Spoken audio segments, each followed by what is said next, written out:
Is happiness just a mask?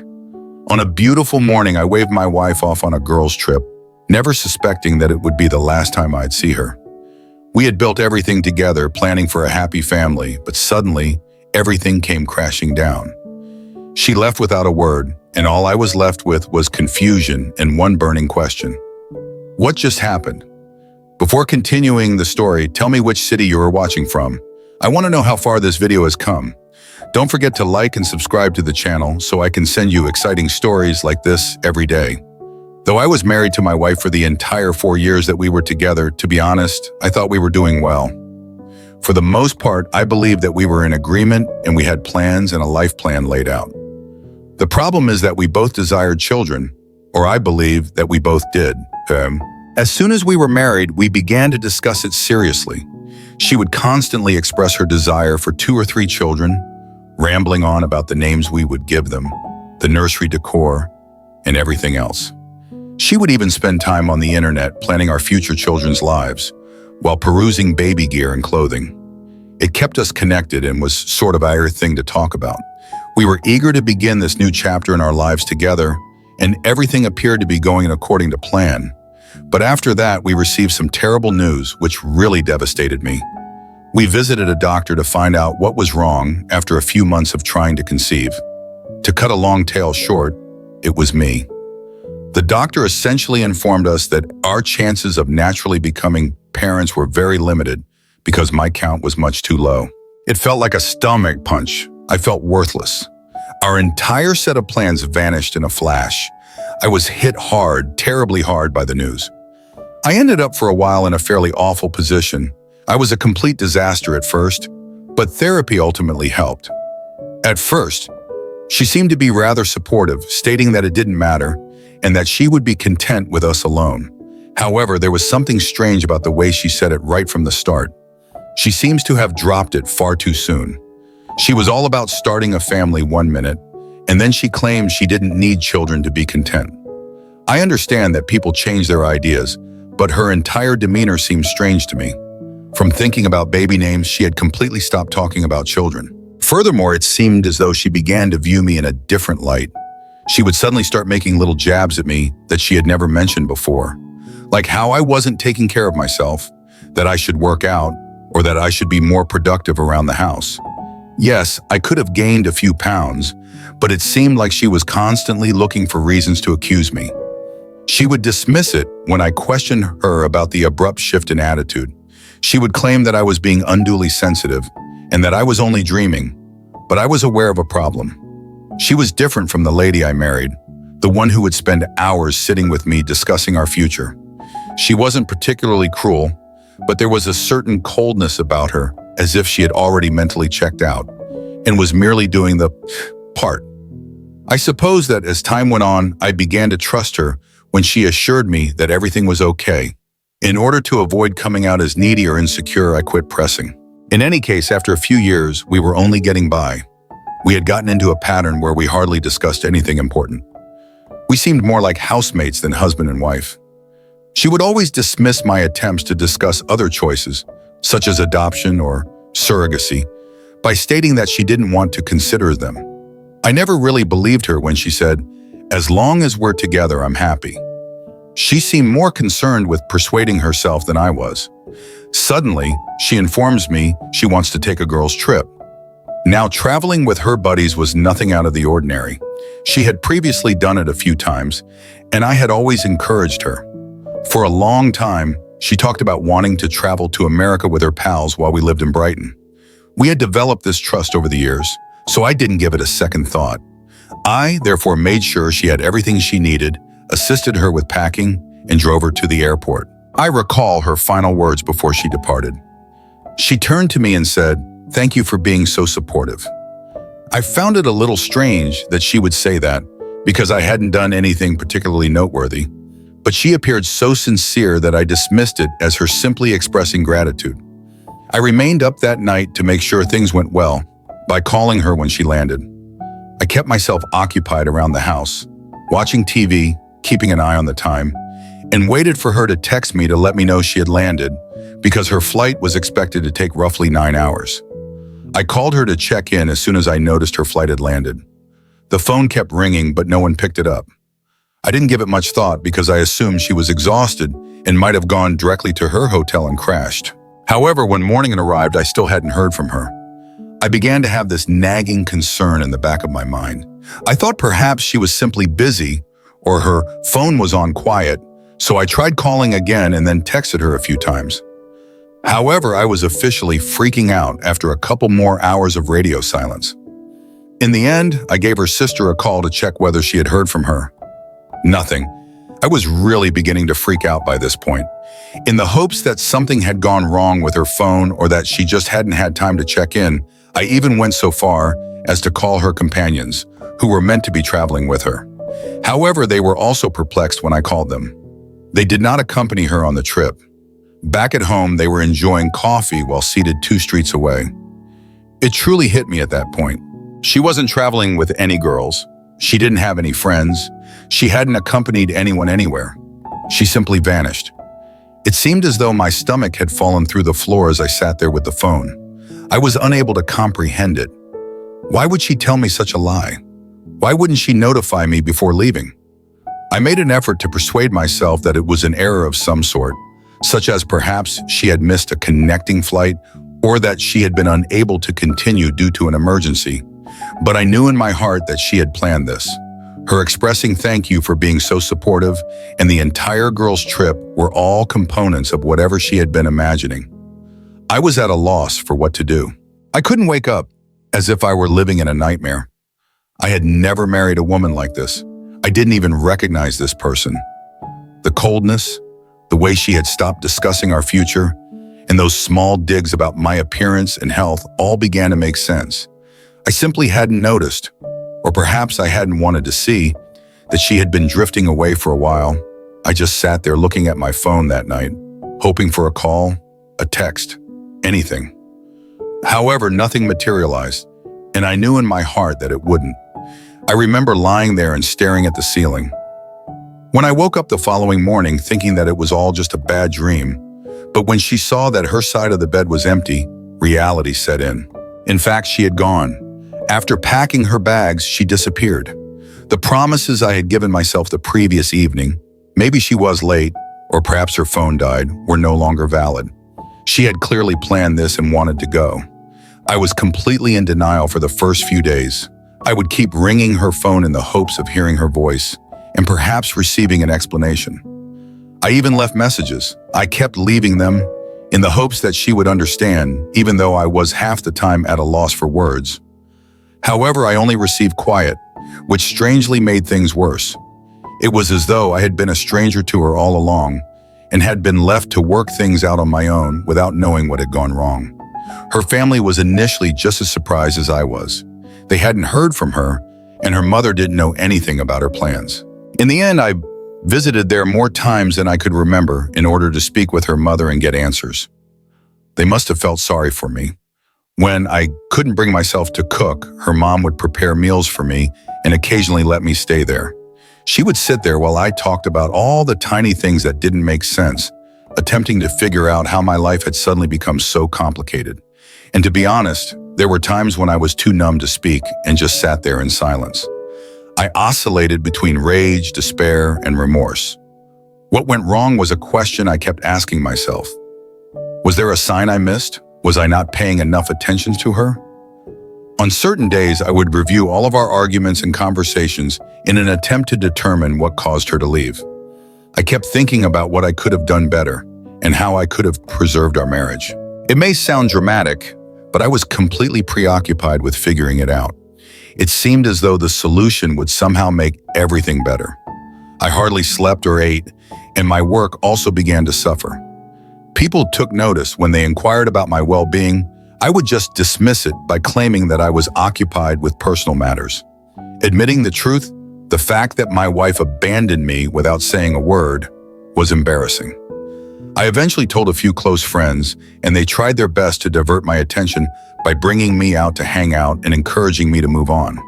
However, I would still ponder about her, wondering where she was and why I wasn't enough to keep around, even when I was with them. The incessant inquiries from strangers, including neighbors, relatives, acquaintances, and even former coworkers who had heard I was married, were among the worst aspects. It was like pulling out a new scab each time somebody asked, "How's married life treating you? And how's your wife?" I would just smile and tell them that everything was good, since I lacked the courage to tell them she had left. But each time I repeated that untruth, it felt more weighty. The only thing that worked in the end was therapy. Although I had never gone before, I realized I couldn't manage it alone. After a few months of hardly functioning, in order to talk to someone who was impartial and unfamiliar with our baggage, I contacted a therapist and began attending once a week. It was beneficial. I would express my rage, betrayal, and the void she had left in my life. I would talk endlessly about the restless evenings and how I would lie awake repeatedly reliving everything. The therapist assisted me in realizing that she would not have remained here if it had been a magical moment. It wasn't my fault. She made the decision to go. It was a difficult pill to take. I had the feeling that I was flawed and had somehow alienated her for a long time. However, I gradually began to see things differently. I chose to overlook her long-standing coldness and distance, assuming that things would improve on their own. I had persuaded myself that I could maintain my composure and our marriage could be saved by my efforts alone, the realization that it wasn't hurt. As time passed, I began to restore my life in tiny increments. It wasn't until she departed that I realized how much I had lost in our marriage. I had always been the one who tried his hardest to make sure she was content and that our home life was comfortable. But now that I had so much free time, I was at a loss for what to do. I, therefore, began resuming old pastimes that I had forgotten about. I tried cooking new meals, went to the gym, and started reading literature I had been putting off. Eventually, the work also improved. I was hardly keeping up with my job at first, simply going through the motions. However, when I began to feel more like myself, I worked harder at my job. I felt like I still had control over something in my life, which was one of the few things that gave me a sense of accomplishment. Although I had always been skilled at what I did, I now gave it my all. The extra hours, the concentration, I got a promotion as a result of it, something I never would have obtained if I had been moping about my problems. Even yet, there were painful days. A picture, an old movie ticket stub, or other small items that brought back memories I'd tried to forget would occasionally remind me of her. Looking at them, I would question her actions, whether she ever considered me, and whether she ever felt bad about what she had done. But gradually, those times began to disappear. I was able to let go of those memories a little more quickly and move on a little more easily each time. Additionally, I got back in touch with people I hadn't seen much of since getting married. We resumed our activities, including hiking and hitting the golf range, something I hadn't done in years. Having folks by my side who weren't involved in the mess and who could support me in moving on without pulling me back into the agony was a relief. In hindsight, I saw that I had invested much too much of myself in that relationship, in being her spouse. I felt like I had lost a significant portion of who I was when she departed, as if she had taken a piece of me with her, but I was rediscovering who I was piece by piece. Although it wasn't quick or simple, I was making progress. I was finally able to see someone who wasn't defined by her past actions. When I looked in the mirror at the conclusion of that year, I wasn't just the man whose wife had abandoned him. I had rebuilt, I had survived, and I was stronger now. I felt as if I could truly live my life without her shadow looming over me for the first time in years. To be honest, I took pride in that. I believed I had moved on from everything. After all that chaos, life had at last begun to seem normal again, or as close to normal as it could be. My work was going really well, my friends kept me occupied, and I had my routine down pat. Even my daily thoughts about her had stopped. Even while I still occasionally had flashbacks to odd memories, it wasn't as frequent as it used to be when everything I did was somehow related to her. She was therefore the last person I expected to see standing there when someone knocked on my door one Saturday morning. But there she was, with a baby at my doorway. I went cold. It was like witnessing a ghost, and for a moment my brain simply stopped functioning. Though perhaps a touch worn down, she still had her typical appearance. She looked at me as if she genuinely believed that I would be pleased to see her. I thought I was past caring, so yes, that really got to me. As it happens, Meeting her again evoked many feelings I had previously suppressed. At first, I remained silent. I just stared as I stood there, as if nothing had happened. She gave me a smile before asking, "May I come in?" The nerve, really. I mean, she just shows up here as if I should be welcoming her back with open arms after everything she's done. However, I maintained my composure and told her, "No, you can stay right there," explaining that I didn't want her in my home, bringing all that commotion back into the one area I'd created for myself. Despite her rather disoriented appearance, she remained in her spot and simply launched into her story. She began by saying, "I know this might be a shock, but I wanted to come back and explain everything." Her expression was hopeful, as though she truly thought I would be willing to listen. I was tempted to just close the door and laugh in her face, but I was too intrigued. I was curious about the reason behind her disappearance and what she had come up with. She continued by explaining that she had erred in leaving and that she had come to the realization that she had lost the greatest thing that had ever occurred to her. Not my words, but hers. She claimed to have thought a lot and to have finally realized what was important in life after having this child. After years of ignoring me, it seemed that what mattered most was unexpectedly knocking on my door. "This is our second chance," she remarked, glancing down at the infant. What I was hearing was unbelievable. Our second opportunity, as if this child were some sort of magical reset button that would allow us to resume where we left off. I was furious on the inside, but I attempted to maintain a neutral appearance. She continued by adding that, although she had made a grave error, we could now start over, just the three of us. She wanted us to be a family once more. "Why did you leave?" was the final question that had been bothering me ever since she appeared. I tried to speak as steadily as I could, but I wasn't sure how much longer I could contain myself.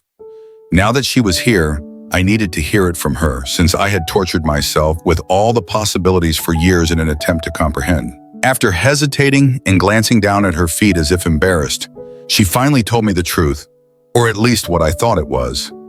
She acknowledged that she had left because she wanted a child and had found someone who could provide one for her.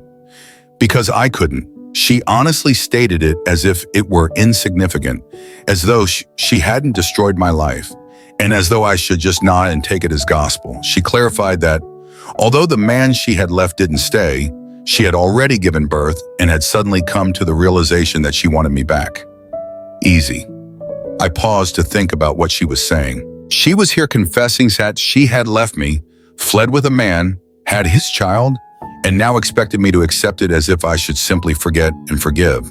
"So you left, found someone else, had his baby, and now you think you can come back and pretend like nothing happened?" I asked her. She broke down in tears and apologized, admitting that she had made a big mistake, but I remained unmoved. She kept talking about how she was supposed to be with me and that I was the one she really loved. To be honest, maintaining a straight face was difficult. She sounded so crazy that I was shocked. I could see it clearly on her face that this was desperation, not love. She then attempted to guilt trip me by talking endlessly about how difficult it had been for her to be a single mother. In fact, she attempted to paint herself as the victim in all of this, acting as though her decisions hadn't brought her to this point. She assured me she was prepared to work things out this time and that she wanted my help. Who does she think I am was all I could think about. I listened to it all as I stood there, but I had had enough. I told her right away, "You made your choice a long time ago, and now you have to live with it. There's no second chance here." She appeared astonished, as if she had never even imagined that I would say no, as if she truly believed she could simply saunter back into my life because it would suit her. She became irate. Just when I thought she would finally understand and depart, she became angry with me, accusing me of selfishness and demanding that I give her another chance to make amends. She said that she could have taken half of everything and divorced me at that time, if had so desired. She even had the audacity to remark that the house should still belong to her. I felt a surge of relief, as it seemed like her true self was revealing itself in front of me at last. I was recognizing her true self. I refrained from arguing with her. I didn't speak louder. "We're done. You wanted a different life, and now you have it. This isn't my responsibility anymore," I simply replied, looking at her, and then I closed the door in her face, interrupting her if she had any more words to say. I was struck with a peculiar sense of serenity as I stood there and heard her muffled screaming coming from the other side of the door. She might shout, cry, knock, or do anything else. However, I knew I would never allow her to return. This stranger who believed she could pick up the pieces when it was convenient for her took the place of the lady I had loved and married. Feeling lighter than I have in years, I moved away from the door and took a seat. I believe that was it. After I shut the door behind her, I assumed she would understand and simply walk away. However, no, rather she began pounding on the door while shouting various things. The nerve seemed unbelievable to me. She had the goal to stand there and insist that I listen to her while I was in the one place that was truly mine. The only place I had been able to recover from the disaster she had left me in. I initially considered ignoring it and letting her scream until she became weary. But then I started to wonder. I was curious to know what kinds of excuse she would offer this. Time. I opened the door just enough to let her know I was paying attention, but not enough to let her in. She appeared to be astonished that I hadn't given her the response she desired, as if she had just been slapped across the face, as if we were having a typical argument and not coping with her abandonment. She began a lengthy monologue in which she expressed her willingness to forgive me for closing the door on her and her want to start over. She went on and on about how, if we both worked hard, we could work things out. I was unable to contain myself at that moment. I laughed, really laughed, because this woman had more nerve than I had ever seen. When I did that, she appeared enraged, as if I should feel guilty for not paying attention to her. I said to her, "You left. You had your chance and you threw it all away. I'm not just going to pretend none of that happened because you feel like it." Her face flushed and she began to talk about how she had been so lost after leaving and how she had discovered her error too late. "You don't understand how hard it was for me," she said. However, I didn't believe it. I informed her that she had taken the decision to leave. She had plotted it, made up a false story about it, and then carried it out. Now her remorse meant nothing. That's when she lost it. Her entire tone shifted. She stopped doing the melancholy repentant act and began to attack me, accusing me of being unjust and lacking the grace to give her another chance. "If I'd wanted to, I could have taken everything from you back then.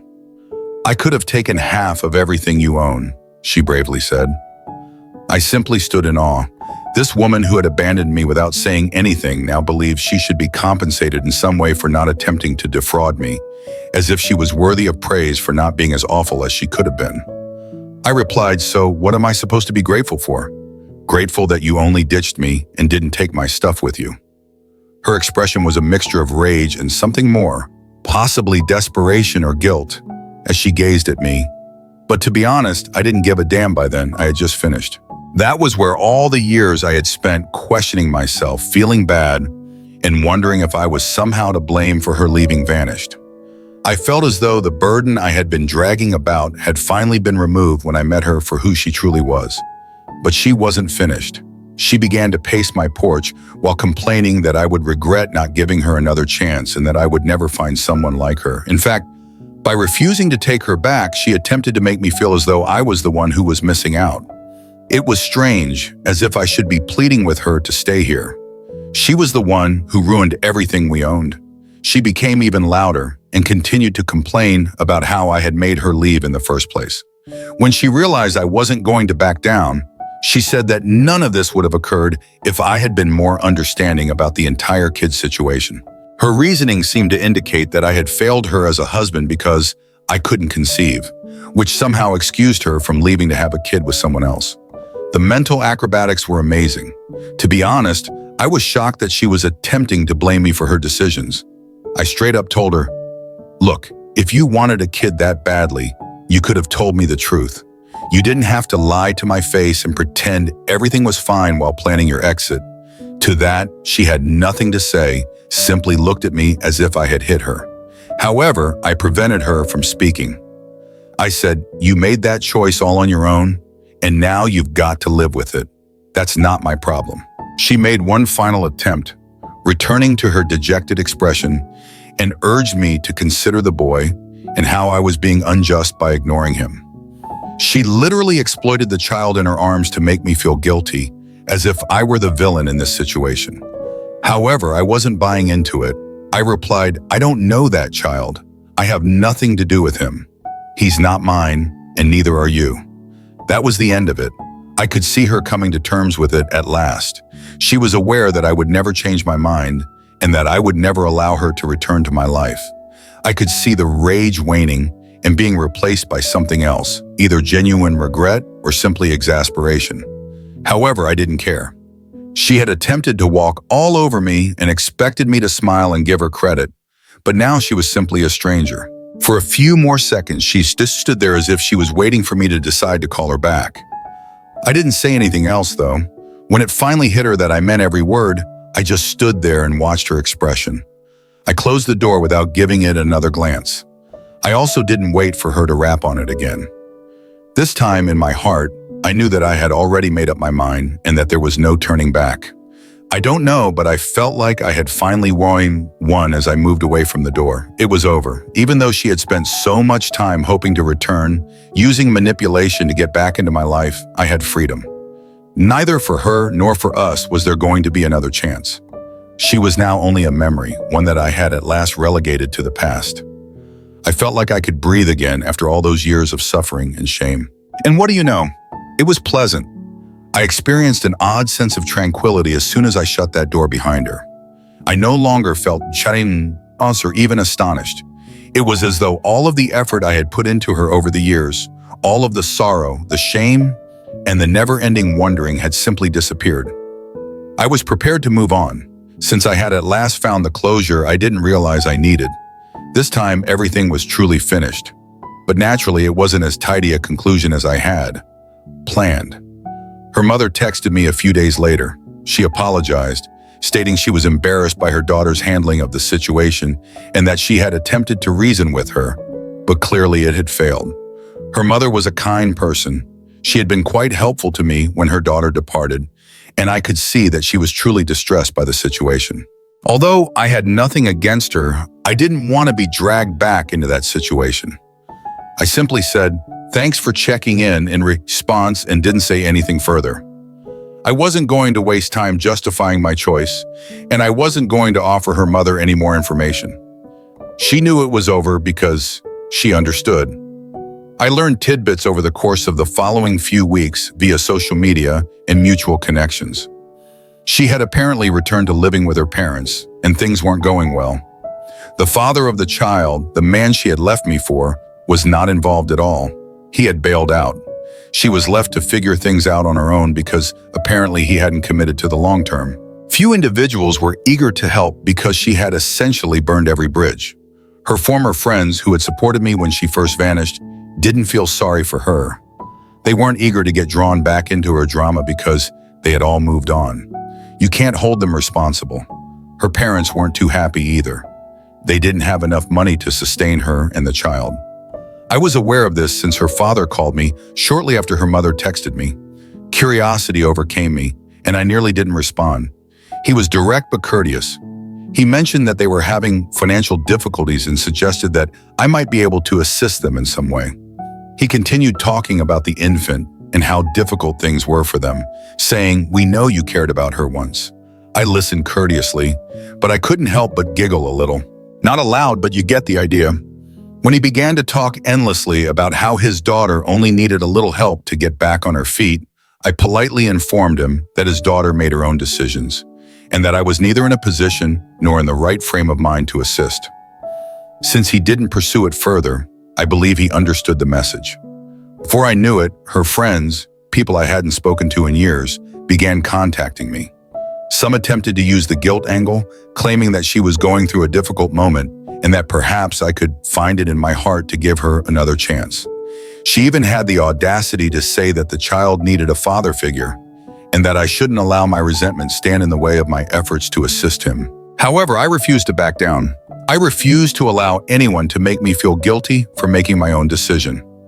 At last, I had given that woman all I had after years of feeling inadequate, and she had tossed it all away. Instead of relying on me to save her, she should at least take responsibility for her decisions. The calls and messages gradually decreased in volume before ceasing completely. Everyone seemed to finally realize that I was serious, that I had moved on, and I would not get ensnared again. That's when the true calm arrived.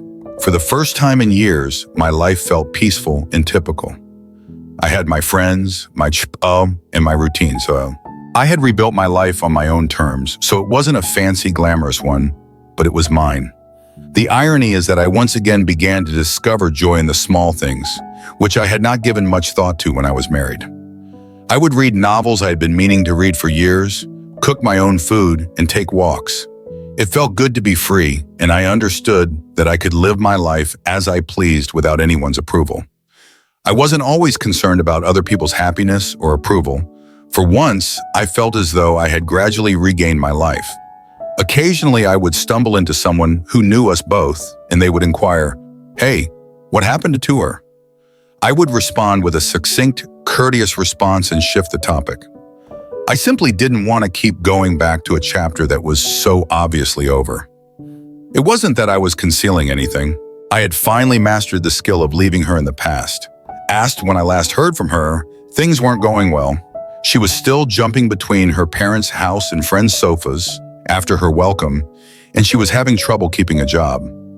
Occasionally, people I don't often communicate with would message me to let me know that she was seeking assistance from anyone who would listen.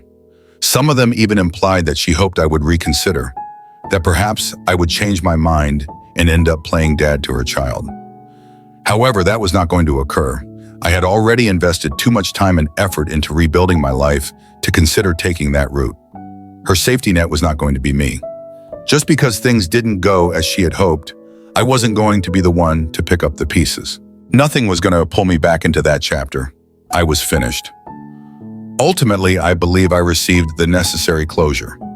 She was now coping with the repercussions of her decisions, and me. It was the first time since the day she departed that I felt completely, truly free. I had had enough of her looming over my life.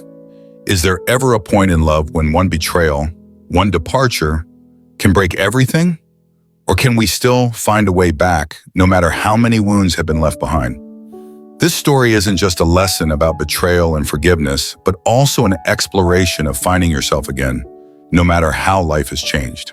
In the end, everyone has the right to choose their path to happiness, even if it means leaving the past behind.